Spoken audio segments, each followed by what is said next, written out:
கறி குழம்பு ஸ்டைலில் சுவையான சுண்டல் குழம்பு எப்படி செய்யுதுன்னு பார்க்கலாமா? என்னோட ஸ்டைலில் பண்ணுறேன். ஸ்கிப் பண்ணாமல் வீடியோ ஃபுல்லாக பாருங்கள். வாங்க வீடியோக்குள்ளே போகலாம். ஃபஸ்ட்டு அடுப்பு பற்ற வச்சு கடாயை வச்சு எண்ணெய் ஊற்றி பட்டை, கிராம்பு, ஏலக்காய், சோம்பு, சீரகம் எல்லாத்தையும் போட்டு வதக்கிக்கலாம். அது கூடயே 10 பல் பூண்டு, 1 கப்பு சின்ன வெங்காயம் போட்டு நல்லா வதக்கி எடுத்துக்கலாம். இப்போ அது கூடயே நம்ம 3 தக்காளியும் கட் பண்ணி போட்டு நல்லா வதக்கி எடுத்துக்கிறேன். இப்போ மசாலா ஐட்டம் ஆட் பண்ணிக்கலாம்.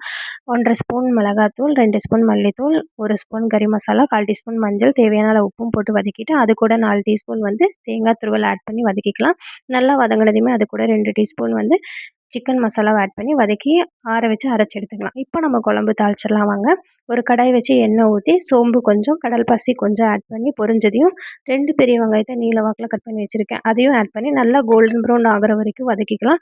நல்லா வதங்கினதையும் அது கூட 2 டீஸ்பூன் இஞ்சி பூண்டு பேஸ்ட்டு சேர்த்து அது ராஸ்மெல் போகிற வரைக்கும் நல்லா வதக்கிக்கலாம். இப்போ நான் 2 தக்காளியை நல்லா பேஸ்ட் மாதிரி அரைச்சி வச்சுருக்கேன். அதையும் ஆட் பண்ணி நல்லா ஃப்ரை பண்ணி எடுத்துக்கலாம். இப்போ நம்ம அது கூட ஓவர் நைட்டு ஊற வச்சு குக் பண்ண சுண்டலை அதனோட ஆட் பண்ணி நல்லா எல்லா இடத்துலையும் கோட் ஆகிற வரைக்கும் கிளறிக்கலாம்.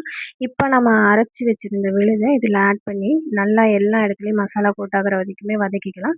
கூட நமக்கு தேவையான அளவு தண்ணியும் ஊற்றி உப்பு செக் பண்ணிவிட்டு நான் தட்டு போட்டு மூடி வச்சுட்டேன். சுண்டலில் ஆல்ரெடி உப்பு போட்டிருக்கனால உப்பு செக் பண்ணிவிட்டு நீங்கள் உப்பு போட்டுக்கோங்க. சுண்டல் ஆல்ரெடி வேக வச்சனால மசாலா கூட ரொம்ப நேரம் வேக வைக்கணும்னு இல்லை. அதோட பச்சை ஸ்மெல் போகிற வரைக்குமே ஒரு 10 மினிட்ஸ் குக் பண்ணாலே போதும்.